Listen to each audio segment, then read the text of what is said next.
What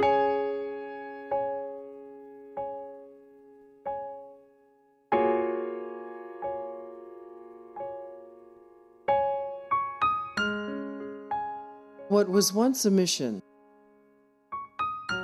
now stands as a welcoming institution in the land of aloha.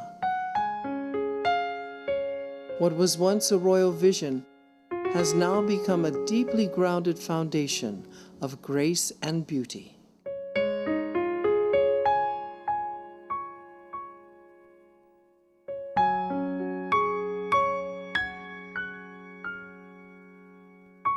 A 150 years of the glorious and mighty works of God by bishops, clergy, and the lay people of our diocese has brought us to this place of reflection and thanksgiving.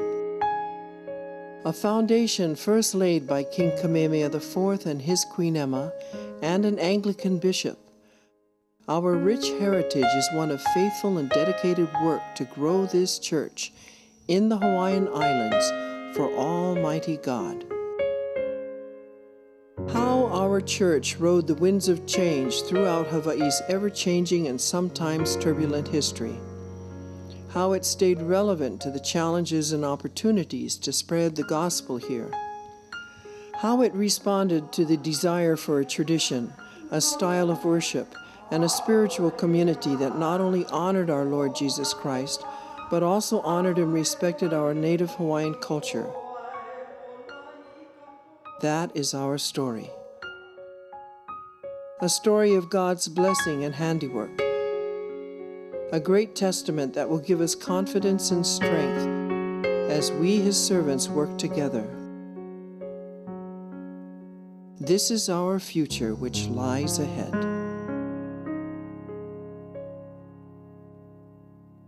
The king saw in Anglicanism something that, because of his formal education here in the islands by the Calvinist missionaries, that didn't connect with him spiritually or personally. During the tours, when he went to England, he began to see the grandeur of the place. Now, you have to remember that Queen Emma's grandfather, her relationship to the Kamehameha line was through an English sailor. And then her Anai father was an English doctor. So she grew up with the prayer book as part of her self-understanding in terms of her spirituality. So for both of them, there's a spiritual connection that allows this wonderful interplay of finding a way that you can use the Hawaiian language in a formal liturgy that's also doesn't reject other parts of the Hawaiian culture. The King and Queen embraced the Anglican Church for more than grace and beauty. The times in which they ruled compelled them to establish this English church as a matter of survival for them and their people.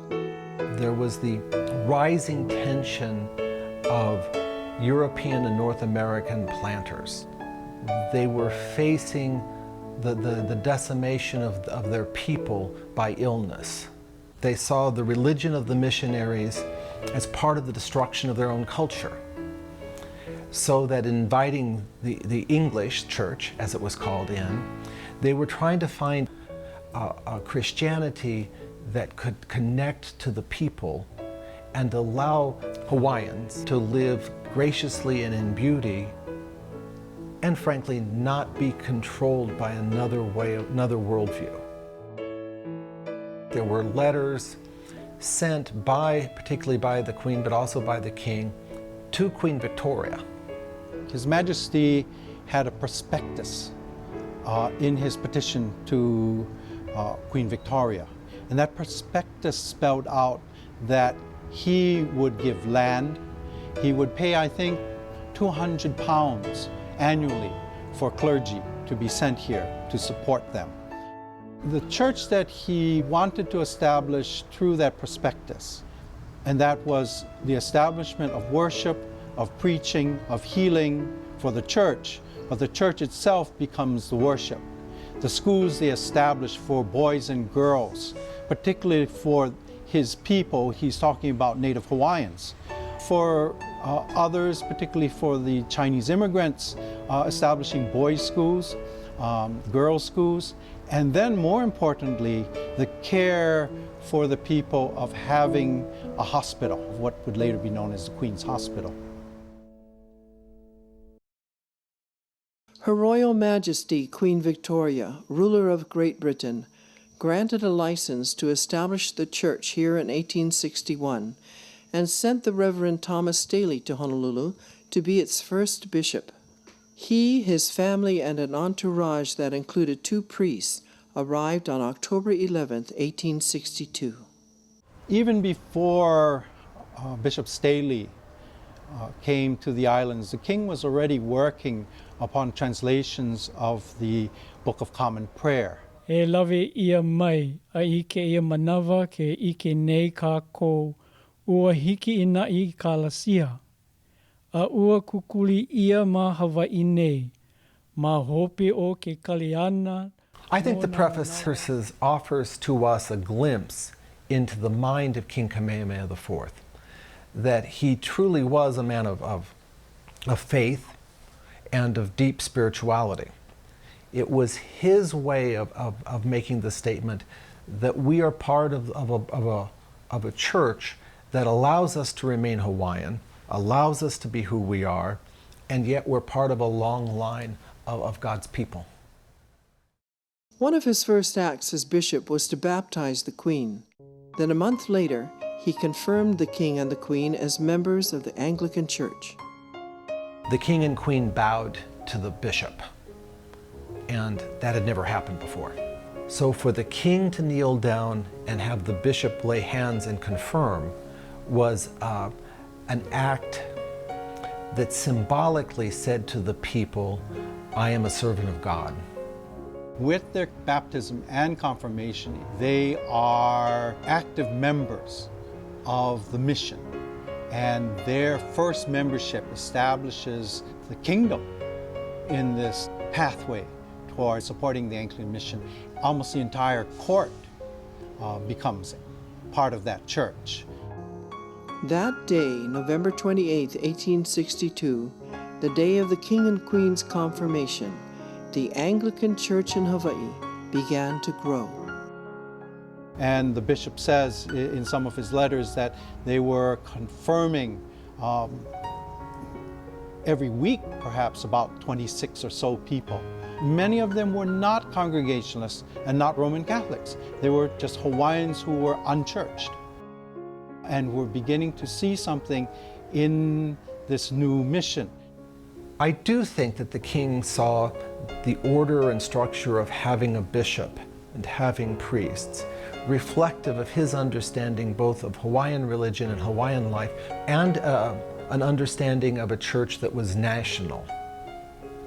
So that for them it truly was to establish a church in Hawaii that was somewhere between the Protestants and the Roman Catholics, who were already here.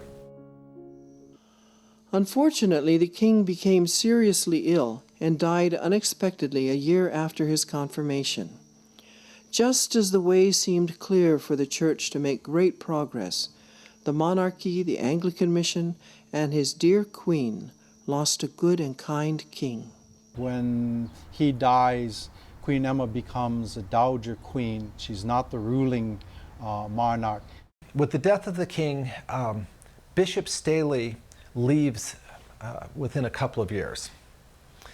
I think partly because he wasn't sure what to do, and he didn't have the support from home that he thought from England that he thought he was going to have.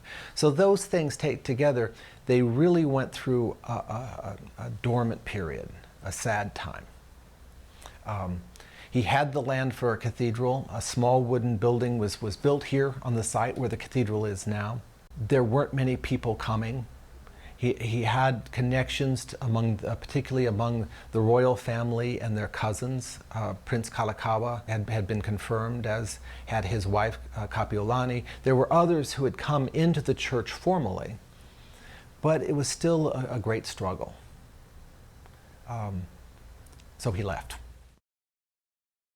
It's a dark day because the church is still a fledgling church.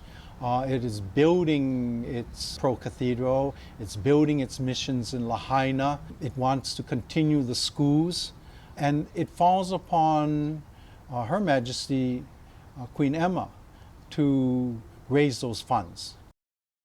King Kamehameha V saw the establishment of the church by his brother as a legacy that needed to be carried on. He too had been confirmed. Emma, though, started a letter-writing campaign.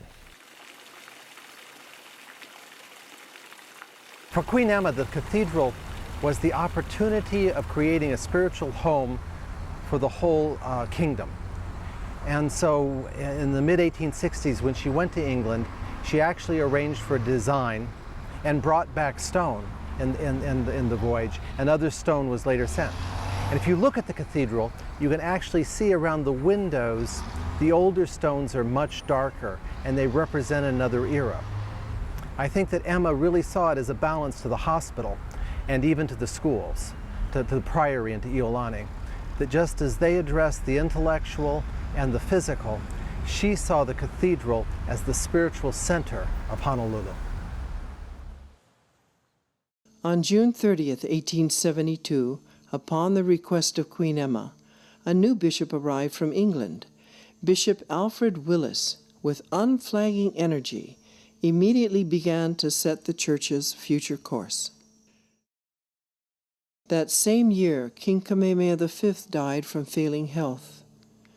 The kingdom would see 4 more rulers come to pass before the century's end, and the monarchy's demise. In the decades that followed, the work of the church carried on under Bishop Willis with Emma's guidance and support. It was Bishop Willis who began a plan to expand the church with new stations on the outer islands. In 1874, Christ Church in Kealakekua on the Big Island was consecrated, as was the Church of the Holy Innocents on Maui. And in 1884, St. Augustine's Church in Kohala on the Big Island was dedicated. On Oahu, sites in Waialua, Kaneohe, and Kalihi were eyed as future church stations. Kauai also awaited its first station and the needed clergy. While Bishop Willis worked to find money for the Hawaii Church among the missionary groups in England, Queen Emma made her own personal appeals. It was her letters to a priest in Oxford that actually brought the Sisters of the Society of the Holy Trinity here to be teachers at the priory. It was her energy that brought in the sisters, which allowed the name Priory, because that's where the sisters lived. Emma withdrew from the public after the death of King Kamehameha V. She died on April 25, 1885, at age 49. She remains a beloved queen, known and remembered for all her humanitarian efforts on behalf of her church and her people.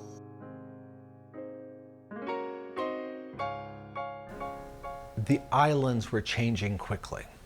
The rising American merchant class and plantation owner, who were already beginning to talk about annexation by the United States, already pushing the monarchy to the edge, who were staunchly pro-American and who were very, very suspicious of this very English bishop.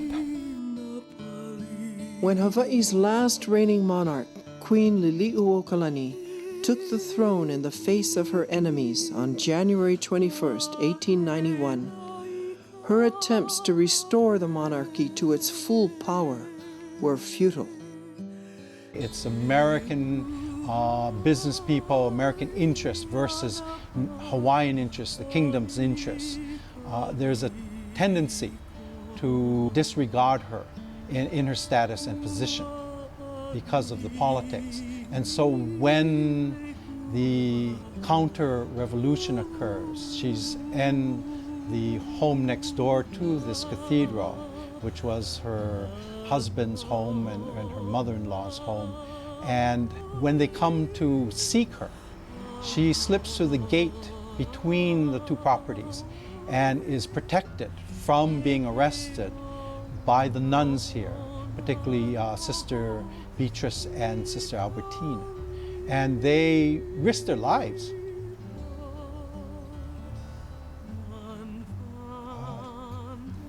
to protect their queen.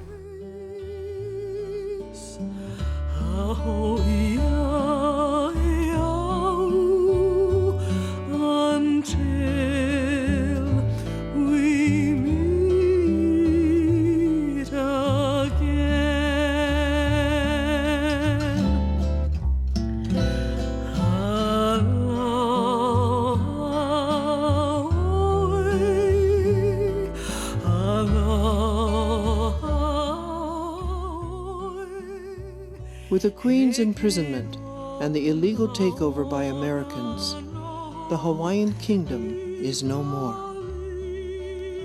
And on August 12, 1898, Hawaii is annexed to the United States.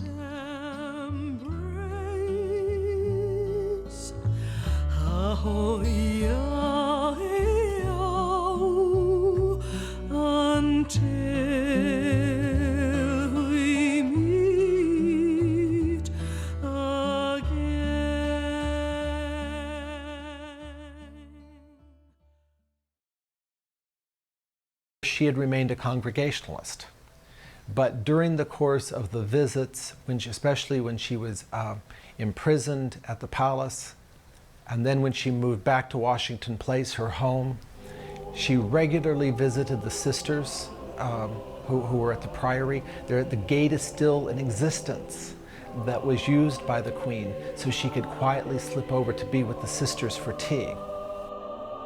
Bishop Willis was a steadfast supporter, so she was baptized and confirmed in the church and continued to make the cathedral part of her spiritual life till her death.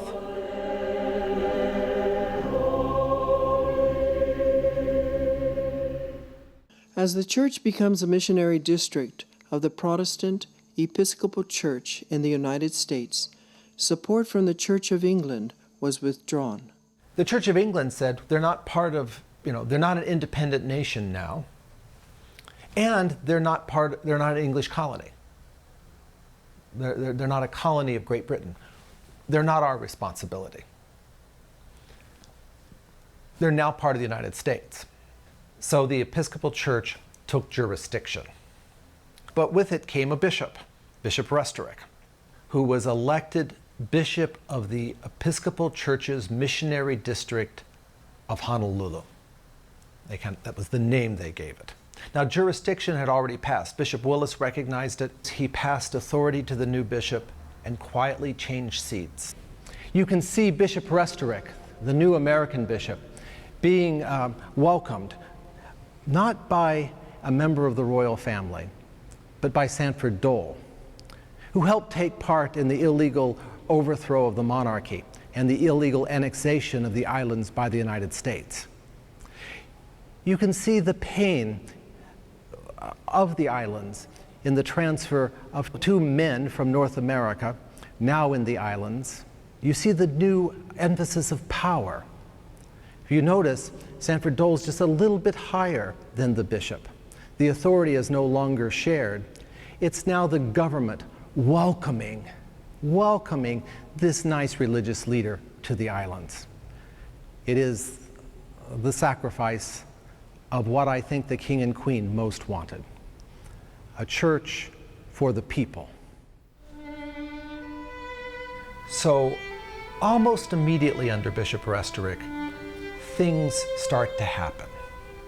Bishop Restorick, in the style of the period, could raise money from other people in the Episcopal Church. So you need a church in Hilo.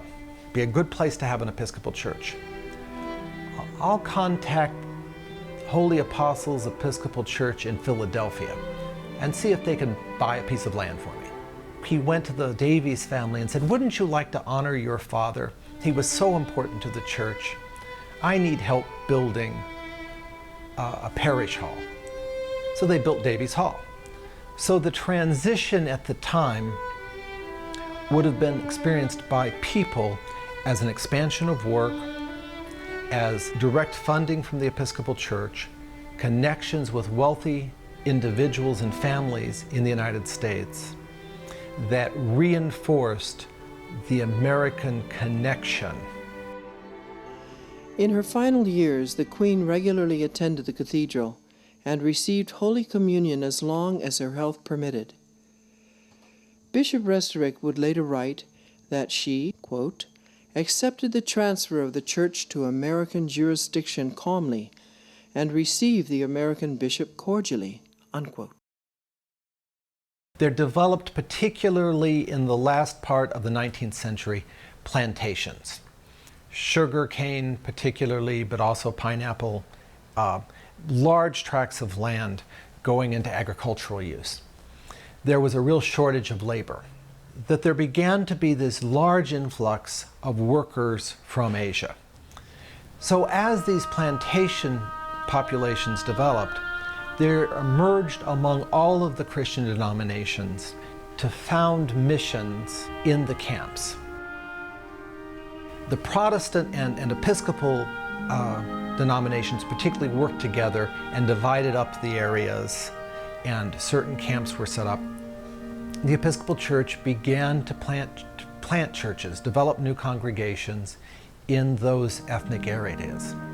There were congregations that, for whom the roots were from in the Chinese community, for example, St. Peter's, St. John's Kula, St. Elizabeth's, Honolulu. So these are churches that had their beginnings, maybe a language ministry or some kind of outreach into the community that touched Chinese people. They could send their kids to Sunday school. The church provided services to the women who helped them to adapt to their new country. The church has always been open to welcoming people who represent the multicultural life of Hawaii. There's a Korean community, there's a Japanese community, a Filipino community, there's an emerging Polynesian, Micronesian community, there's a Native Hawaiian community. Continuing the work of the Church's expansion, Bishop Restorick, himself British-born, established missions and churches throughout Oahu and on the Big Island, Maui, and Kauai as the first Episcopal bishop. Appreciation for Bishop Restorick's 18 years of service echoed throughout the islands when he retired in 1920. With the election of Bishop John Lamoth, the Church's second American bishop, the expansion work of Bishop Restorick continued. Iolani School and St. Andrew's Priory grew in property and space and in attendance. Struck by the flu while on a visit to the mainland in 1928, Bishop Lamoth passed away after serving the Hawaii Church for 8 years. Taking charge after him was a missionary who had spent 30 years in China. Bishop Harrington Little, with his natural interest in the Orient, set out to further develop the Chinese, Japanese, and Korean missions in Honolulu. The work among the Chinese missions at St. Elizabeth's and St. Peter's were greatly strengthened under Bishop Little's guidance. And on the windward side of Oahu, the growth of St. John's by the Sea in Kahalu'u, with its native Hawaiian congregation, flourished. Also gaining his attention was the island of Kauai, which saw All Saints in Kapa'a, joined by churches at Ele'ele, Keikaha, and Kilauea. And Iolani School made great strides at this time as well, reaching its capacity of more than 500 students, and with expansion envisioned at a 25-acre campus on Alawai. The arrival of World War II turned the Church's attention to a great influx of service personnel as Honolulu became a staging ground for the war in the Pacific. At this time, and in his 12th year as bishop, Harrington Little reached retirement age, and arrangements began to elect a new bishop for Hawaii. Into troop-occupied Hawaii arrived the newly elected bishop, Harry Kennedy. It was an interesting time because not just because of the war, which brought a certain energy to life in the United States. It brought that energy to the church towards the end of the war and right after the war. The whole United States, the Episcopal Church and all churches were growing. It was a time of explosion in the churches. We didn't have TV. We didn't have smartphones. People had little to do on Sunday mornings except be involved in church activities. And so church became a very big thing. So when my father came here, it was like things coming together. It was the country, the mindset of the people in the United States. It was the church ready to explode with, in terms of growth. And here he comes, and he was the right man at the right time. You have someone who can make connections with the military and with the civil authorities and with business people all at once. He was able to raise funds for special projects. He had contacts with many of the business community and trusts and foundations. I was just growing up in Hawaii, but I would see his picture in the newspaper at Rotary meetings or in community events with, the Bishop Trust then, or pictures of him with the military commander at, Schofield or Hickam. It was a time of expansion.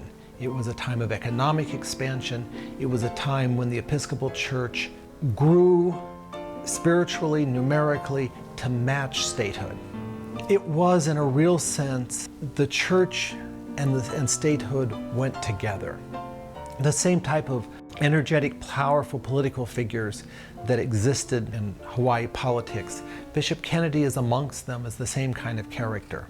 From the very beginning, he was very interested in trying to raise up ethnic clergy. It was difficult because we were very much of a haole church at that time, but it was starting to take place. Near the end of his episcopacy, he really wanted to see his successor to be somebody other than another haole. He thought there was a priest in this diocese, Lonnie Hanchett, who was the rector of St. Peter's Church, a beloved parish priest, and his wife as well. He thought he would be the perfect choice. And then after my father retired, Lonnie as the first Hawaiian bishop ever. In 1969, we stopped being a missionary church. We stopped receiving money from the national church, and we became a diocese, a domestic diocese. He was faced with this incredible time of transition. So within a few short years, he had to help congregations retool, realize they had to pay for their own priests, continue in this time of growth and development. At the same time, the National Episcopal Church is going through great questions of whether women should be ordained, whether we should translate the prayer book from language of these and thous to you and yours, contemporary language. The call for economic justice, issues of hotel employees, of plantation workers. So he's the bishop amidst a mess, a powerfully pastoral man, I've been told, deeply caring, who dies at a very young age from cancer. Bishop Hanchett's successor arrives in Hawaii in 1976, at a time when the world was focused on tremendous global issues. Bishop Edmund Browning had been a missionary priest and bishop in Okinawa and a bishop in Europe before being called to the church's national office in New York City and before being elected Bishop of Hawaii.